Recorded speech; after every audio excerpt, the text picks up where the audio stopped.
right. Hi, good evening, Michael. How are you doing? I'm fantastic, Ricky. It's great to meet you. Great to meet you too. This is officially our first meeting, so welcome to Social Spin with Ricky. And I got to know a little bit more about you from John, who is our common friend. But oh my God, what a gem! What I don't know how to and where to start, so we'll start with congratulations on your 37th wedding anniversary, Michael. I hope you're enjoying retirement from your the Forever District, where you spent so many years serving as a superintendent and as an assistant soup, and many, many, many, many other layers that we all get to take part in when we are part of the districts or the school education. Michael, again, welcome to the Social Spin with Ricky. And I wanted to start with congratulating you on just finishing the superintendency and retiring and taking a trip, and also motivating and encouraging your children to be part of the school education. I think it's a win-win. So you want to just talk about that for a little Yeah, bit? super exciting. So my wife and I celebrated 37 years of marriage. We got married on July 4th, Independence Day. A little ironic, I know. It's the only day we had off of work. Oh wow. And so we dashed off and got married. But I've got identical twin girls. They're 28 now. And, when I was a high school principal in particular, I would drag them to a lot of school events. So they went to a lot of athletic events, band competitions, field shows, you name it. And they said, Dad, we will never go into education. And here we are. One of them is now a kindergarten teacher, and the other one's a high school counselor. And the best part is they're both getting married. One's married already, the other one's married coming up, and they both live like 10 minutes away from us. So this is a mom and dad's dream to have kids, super close, and to have them kind of following in my footsteps without any prodding from me whatsoever. They just kind of found their way on their own. And it was fun when my daughters were going through their ed programs. It was like all of a sudden I had some street cred with them as a dad. They're like, no, wait, you know about this. So that was a lot of fun. So can you tell me if you were their induction coach ever? Or No, I was not. This is the thing about my kids is, people would ask me when I was superintendent, well, are you going to have the kids come to work for the district? I'm like, no, Mhm. we don't want to do that. So they pedaled their own bicycle, they made their own way and did it all on their own. And they're super proud, and mom and I are super proud. So they're living the legacy and they're creating one for their children. So that's always, it feels good to know that your kids are following their own, um, I don't know, like their own callings. And also, and if those callings are matching with the parents, which means, following the same footsteps, same educational, same career journey, that's even more exciting and inspiring for a parent to see, because you can always guide them, even though as much as you'd wanted to, you're just there for them and they know they can lean on you or us just to have a path if they're ever lost, or even if they are just needing somebody to vent, because we know and you did it, you've been there. So congratulations on all of that. Yeah, That is super cool. I mean, both their mom and I were both first generation college graduates ourselves, and so to see, us having gone to college, gotten into a career, and now them being second generation, it's really awesome.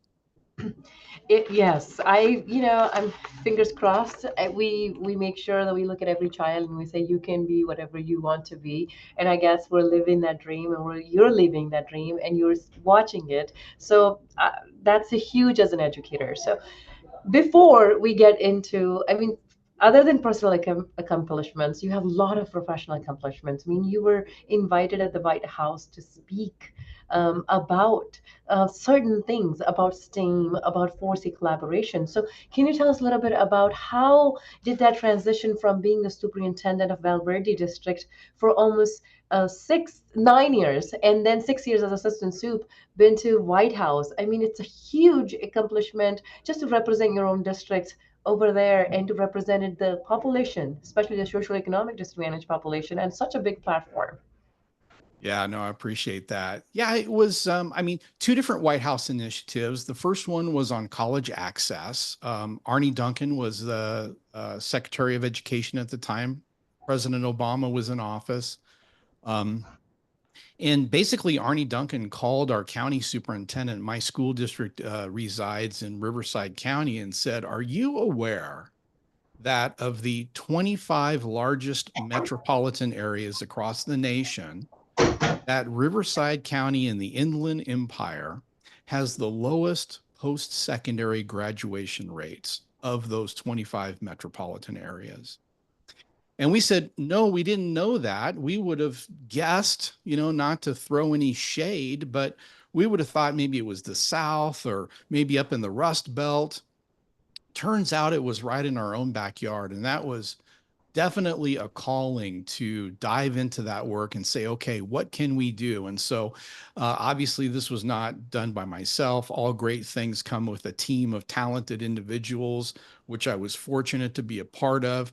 So we went to the U.S. Department of Education, collaborated with other groups from across the nation, got involved in this White House initiative. And as a result, the Riverside County Education Collaborative was developed with a couple of goals in mind. Number one, let's shoot for 90% FAFSA completion for all students in Riverside County. Number two, have all students submit 3 college applications. Number three, increase access and opportunity around access to advanced placement classes. And the fourth one was reduce the amount of intervention needed in math for students to be successful in higher ed. And so we worked on all of those. The one that really kind of gained a groundswell of energy was FAFSA completion. My district at the time, back in 2017, we were the first district in the state of California to require FAFSA completion as part of a graduation requirement, and actually hosted the California Student Aid Commission created a campaign called Race to Submit. And that was actually kicked off in my school district. And then down the road, I testified before the Senate and Education committees in the state of California, and ultimately the governor made that a completion requirement for all students in the state of California. So super proud of that work. So I'll kind of pause there. That was the first one. Yeah. So, Michael, we speak about graduation rates. We discuss data. We look at the dashboards, and then as an educators, we question ourselves: Are we doing what we're supposed to be doing? In a classroom. But it takes a lot of work to raise a child. It takes a village to raise a child. It goes beyond the classroom. It goes to the parent. It goes to out to the community. So, talking about rural districts, where kids do not have access to college, let alone just the college is too far out, like 45 minutes from the city, and doing the FAFSA, doing that application where parents are either immigrant or they are just not so much into education or behind the education because they're working in fields, how or they're working in different careers. How would you say that, how would we encourage those students to go and take on this initiative, and to go about and change their lives? Because the numbers simply are there, but there are a lot of factors that plays a huge role into getting a student from middle school to high school and from high school to college. So just talk to me a little bit about that. Yeah, it's definitely a complex system that we operate in, and there oftentimes isn't a single technical solution. That's why the work we do is so nuanced as education leaders.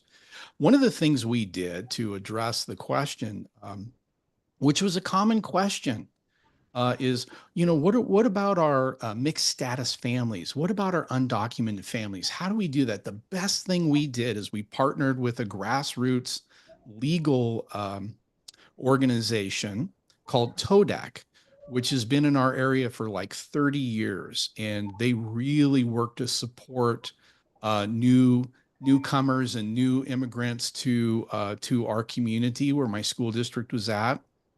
And they took the message to the people and said, look, FAFSA is really good. And it's not going to put your family or your children in danger. And as a matter of fact, California has the California Dream Act. And so there is money that's set aside. The state of California has made the investment to make funds available for students who are undocumented or come from mixed status families. And so that for us, I think is as soon as people realized that the California Dream Act was available and having TODEC go out and meet people in the fields and, in their places of worship and do that grassroots work, it really eliminated people's fear. And so, we've had since we started back in 2017, we've averaged about 97% FAFSA completion in the district. We've been state award winners multiple years through the Race to Submit competition that's sponsored by the California Student Aid Commission. And so I think it's just, anytime you can alleviate fear by informing community members and parents. I don't know about you. I've never met a family who didn't want something better for their child than what they had for themselves. And the other thing I like to speak to is, yes, we've got to push for FAFSA completion in college, but to your point, we also know that it's not for everybody. So at the same time we were working on this college access track, we've also now developed we have 55 career and technical education pathways in the district that are available for students. And so super proud of that work too. And what we're telling kids is, hey, you can go to trade school, you can access that, those free dollars to pay for trade school. If you want to go directly into the military, that's an option for you. I think the whole idea is to make sure that as many doors are open for kids so that they can attain their higher ed aspirations or their career goals. The CTE pathways and ROP program opened so many doors to students and to teachers because they were districts. On the other hand, were able to grasp teachers who come from a trade, who have trade skill set, arts, business, and computer coding. I mean, those things are available now in high school. I remember when I was a high school teacher, I've had kids graduating from college regardless of their academic achievement. They were going and learning real life skills such as changing a tire, working at a shop. They graduated before they graduated from high school with a college degree. So those CTE pathways and ROP programs really opened doors for so many students, and it was very just inspiring, and also just to see them getting the certificate and diploma, and just to see that smile and satisfaction on their face was worth every penny and every minute that we spent helping them out throughout the college. So, Michael, you have you've been heavily involved as in your district, 27 years in your regular district, um, as multiple roles. And what did when people hear titles, they hear superintendent, they hear assistant superintendents, they just automatically could assume that oh, okay, that's easy, or these are the people who make the decisions. It's basically becomes a thankless job. It's a thankless job. Not everybody knows it, but we feel it. We uh, then do it. We still do it for the team, for the children. So how was transitioning went how did the transitioning happened for you from the high stress job, where because you have we have board members, you have political leaders, community members, parents, unions, and staff members, and the well-being for the whole. There's 360 degree the stakeholders that are involved, and then handling family, and then there's barely a thank you, and of course we have team members who thank us, but still, barely a thank you, because everything and anytime anything goes wrong, it's always the team on the line. So tell me about the transitioning. How did that happen? Or are you happy that you're now watching it? I mean, you're watching it from the sideline, but also talk to the viewers about your experience as the soup, as the executive leader. How do we Well, do that? so I mean, just in full transparency, I lasted in retirement a total of 15 days. So, so, so I'm significantly failing at retirement already, but I'm loving it. So I retired. My wife and I went on an amazing trip. We came back and I got hired as the first ever superintendent in residence for Avid. There you go. And I think, that Avid has always been a big part of my belief system. I was a high school assistant principal and we decided to implement Avid. And this was back in the very early 2000s. And I actually came back to that high school as the principal, and we became an Avid National Demonstration School. And by the time I left, just June 30th and retired, we had three Avid National Demonstration Schools. And for me, the idea of serving and supporting first generation college going students, underrepresented students, has always been a real passion of mine. And I think the experience I had in retiring from the superintendency, I actually got to have some of that unexpected satisfaction of people coming to me and saying, you might not remember this, but that was generally how the story started. And one of the most beautiful things about hanging out in the same district for 27 years is, number one, the year that I transitioned from being a middle school principal to the high school principal, it was in the same feeder pattern. So there was students, I was their principal for 7 years. And for that group of students and their parents and family members, I would say we really got to know each other really well. And a lot of those students that I had served either as an assistant principal or a principal are now teachers in the district. They're now counselors in the district. They're now support staff in the district. And so I always tell people, I'm not tempting fate, but I could truly die a happy man. And I say that because I've had the experience of people coming back and expressing their gratitude. Everything from one of our elementary school principals, she was a student teacher and her little Saturn died in the parking lot. And this was when I was a middle school principal, so many years ago. And we push started her Saturn so she could get going and get off to the next thing she was doing, to former students who are now either in Verde teaching or other places teaching. One gal, she went to a neighboring school district. She was teacher of the year. And I got to connect with her superintendent and surprise her at her elementary school, brought her flowers. And it was funny. She was walking her class of like third or fourth graders towards us as I was walking towards her. And the moment she recognized me, she literally sprinted toward me, gave me a big hug, and she told her superintendent, this man right here is the reason I became a teacher. And Oh, she was crying ugly tears. But, these are the moments that make it all worthwhile. We, as leaders, we make a lot of sacrifice. Certainly, when I was high school principal, 3,500 students in the school, big operation, lots of nights, lots of weekend activities. I think if you're doing it right, you're at the school a lot.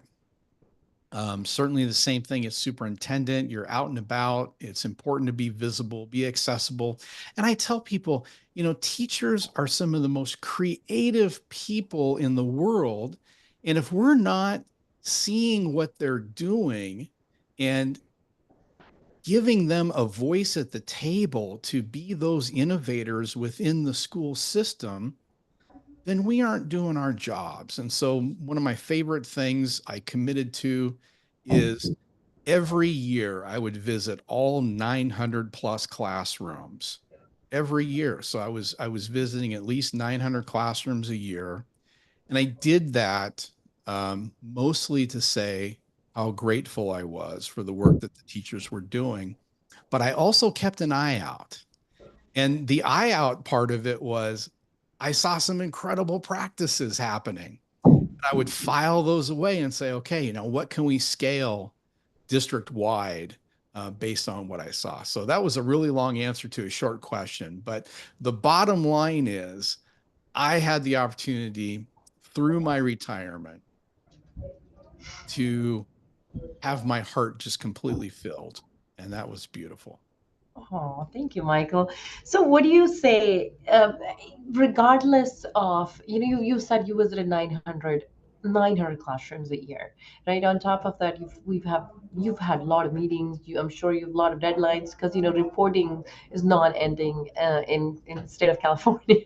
And then compliance fees are on top of that. And then we have district meetings. So, what do you say? What works the best when it comes to running a bigger or a smaller organization? What is it, that one thing that works for, because it's only one person, which is the superintendent, who's looking at multiple branches. So is it the systems or is it the process?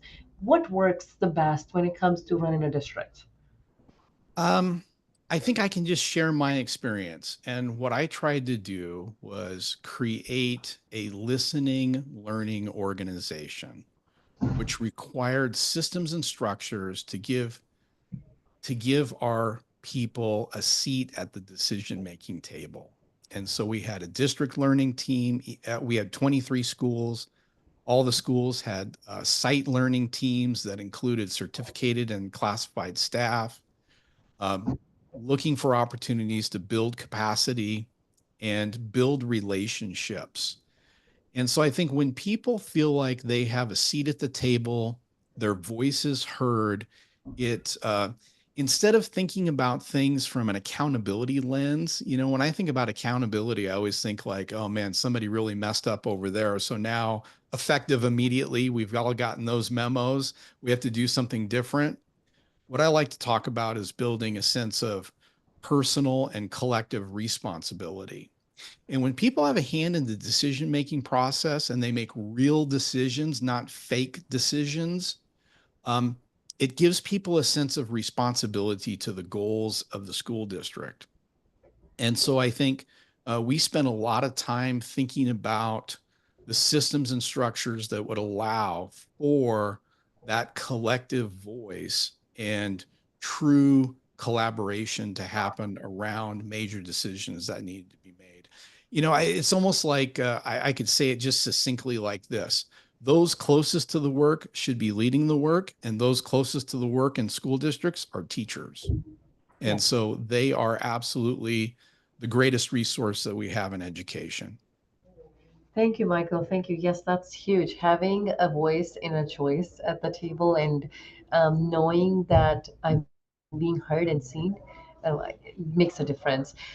So, what, throughout your career and still leading another district, another with the same title after 15 days of break, I guess I'd call it a vacation, but okay, we'll call it a retirement.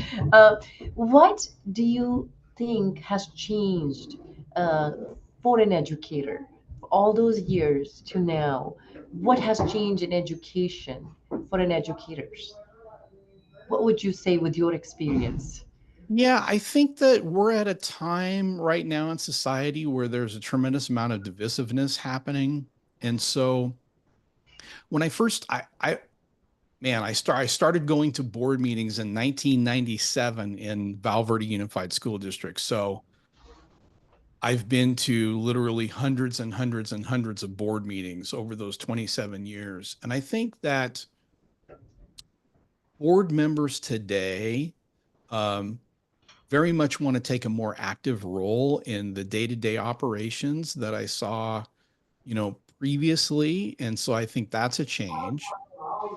And I also think that parents um, have increasingly wanted to take a more active role in their child's education. Back in the day, it was like teachers were viewed as the experts. Parents sent their kids to school, and if the teacher had a comment or something like that, the parents would just immediately reinforce, hey, if the teacher says you're not doing something, you need to be doing it, and we're going to reinforce that at home. I think today for teachers, um, it's a different environment in that um, what I observed is that oftentimes the parents were questioning the teacher, and then the teacher was kind of on blast Yes. and looking to discredit the teacher. And so I think that's a really tough situation to be in. And I'm obviously speaking very broadly with broad brushstrokes because there's still many families that value the teacher's perspective and realize that the quality education that their students are getting is actually really beneficial for them. So I think those are two changes that I've seen. And the other thing I'll say is, particularly in the last couple of years post COVID, we're now seeing a type of student that we are not equipped to support. Um, 4-year-old transitional kindergarten students coming into classes and throwing desks and destroying things. Um, I don't know that you've seen that in your system, but that was definitely happening in my system. And so we've got many more supports in place. I read a report too, like 1 in 22 students in California will be uh, on the spectrum for autism at some place. And I don't think as a broad system, we're yet prepared to support students with that level. So some of the things that we had done in Verde right before I left is um, many more mental health therapists, many more behavior management experts, many more school psychologists. Um, so I think those are probably three big changes that I've seen over the years. Do you think, yes, these are very, I mean, and we're seeing that happening across the schools. Having a child who's 4-year-old being in a classroom where, they're there for almost whole day. And then they've never been in that kind of structure. And then a teacher with a 12 units or 24 units in early education trying to find their way to get those 10 kids to follow the structures. Um, I believe there's a lot of social and emotional learning that's happening at the same time, from parent transitioning to teacher to classroom, and then the teacher transitioning to back to, some of them actually are leaving those 4-year-olds, as we see now in after schools, because parents are obviously working and they have other things to do. But do you think, is it wise as an educator to say that social media has a huge role to play it in the attention span now the kids have, and how they are seeing uh, the teachers representing the districts in terms of following the curriculum. However, you have a child who's pulling out the new information on their phone right away. I mean, I've had experience where kids are door dashing their food.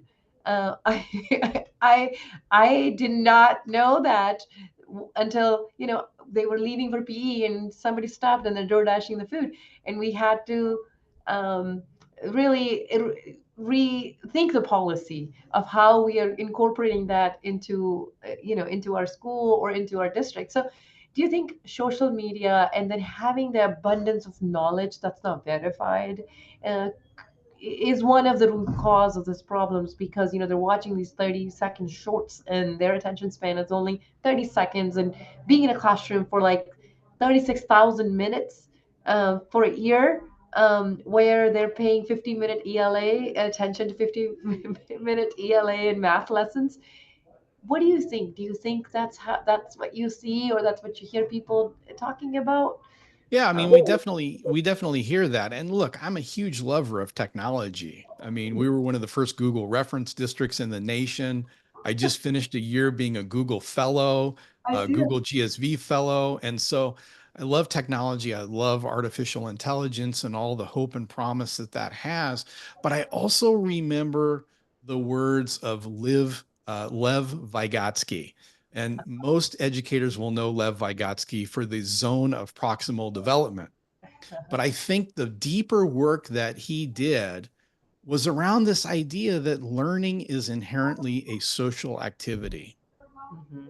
It's students learning from students, adults and students learning together. And so I kind of took it a different direction, maybe, but I do think that screen time is something that we need to be paying attention to.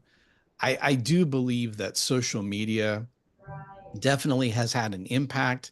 I mean, how many times have you been at the grocery store or just out in the community and a kid's, flipping out, having a tantrum, and right away there's a screen that goes in front of the kid, and ta-da, they're now engaged in the screen, whether that's mom's phone or the tablet or whatever. So I think schools, and in particular teachers in classrooms, are competing with that type of real fast-paced um, images and stuff that are coming to kids. And I think life for students outside school looks very different for students inside school. And I think we've got a significant gap there. And so, one of the things I think as educators we need to be thinking about is how do we kind of reconcile that gap between what school looks like outside of our classroom walls and what it looks like inside our classroom walls. Thank you, Michael. And one last question, and then we will move on. I test scores. We California, as a state of California, as school districts, we have test scores that the districts have to make sure that they are by state standards. Um, that we're there, we're meeting the ELS standards, we're meeting the math standards. Yet when we pull the scores out, and then especially after post-pandemic, because that really took us out of the game in terms of transitioning from school classrooms to the Zoom, and then to just to the parents, and parents navigating, gosh, professional life and personal life, whereas the kids there 24/7, and teaching them and keeping them occupied.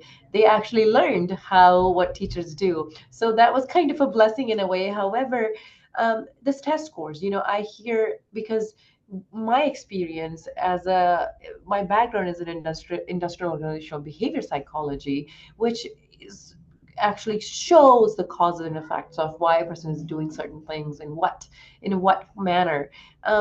So the question is, when we look at test scores in my own personal school district, we do, I look at other factors, external factors. Okay, what are we providing the students? Because, other than separate setting, there's a lot more other external factors kids are needing. So do you think that when California, or in general, any state that says, your success as a district is measured against the metrics that we have on the California dashboard, do you think, with your experience, is the right description, or is a accurate representation of a school district academically? What do you think in your way? I'm going to quote the words of Linda Darling Hammond.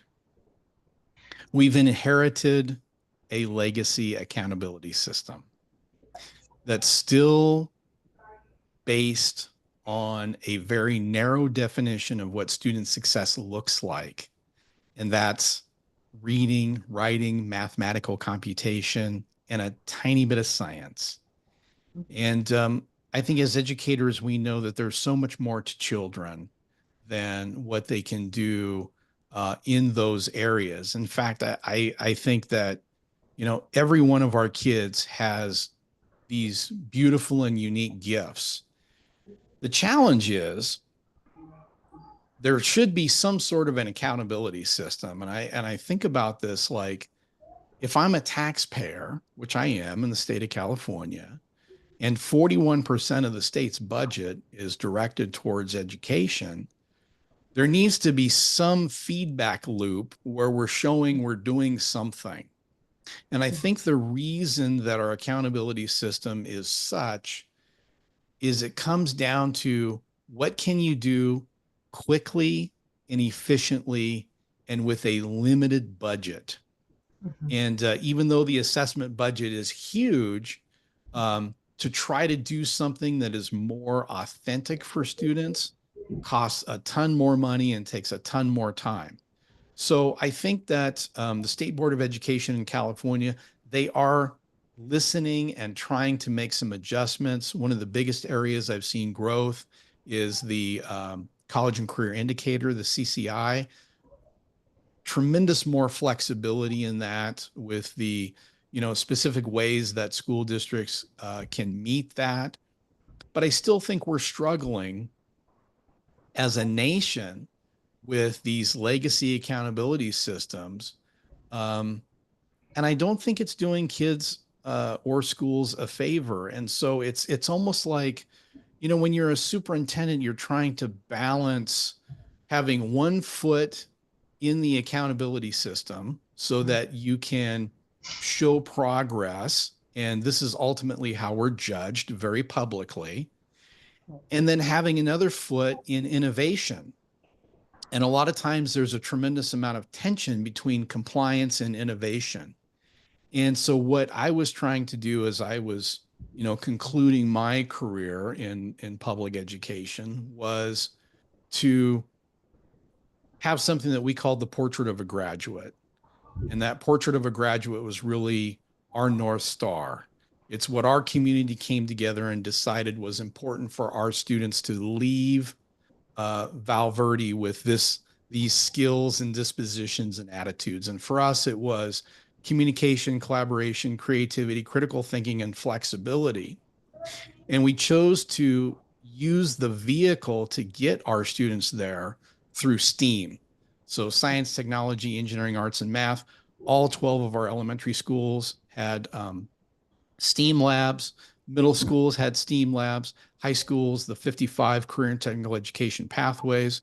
And what I can say is that as teachers and students were much more excited about what they were teaching and learning in their classrooms, the kind of legacy accountability systems, we were getting good growth. So like this past year, I know we aren't supposed to talk about it publicly, but I will say privately that we had a lot to be celebrating in Val Verde.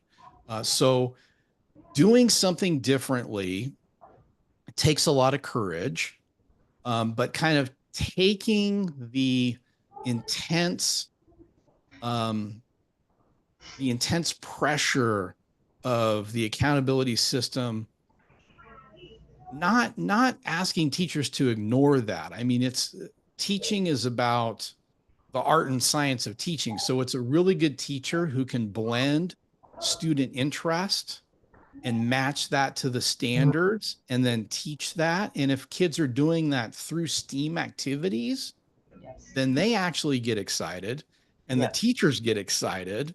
And you've got, so, when we look at some of and I'll just kind of end with this, when you look at some of the key performance indicators for Val Verde, we're at 95% graduation rate, 97% FAFSA completion, 65% of our students were meeting A through G, which is that course taking sequence for them to be ready to go into the UC system.